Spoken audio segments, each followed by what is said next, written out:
Добро утро, приятели! Днешната най-голяма новина според мен е това, което то вчера започна, че президента ще подава оставка, Румен Радев, и за първ път ще имаме жена президент, което за мен няма нищо лошо.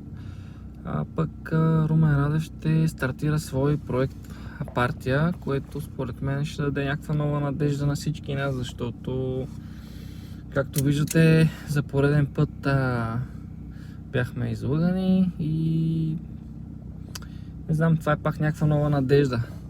Според мен дано не се окаже нещо пак провал. Ще се надявам да стане нещо този път хубаво. Въпреки че никога не съм разчитал на партии, на политики и такива работи, нали, следа ги все пак горе-долу какво се случва, но в крайна сметка си разчитам на себе си, както всеки един от вас, защото знаете, че ако не разчиташ на себе си, просто няма на кой да разчиташ и да чакаш така да политиците да ти оправят живота. Хубав ден на всички и до скоро!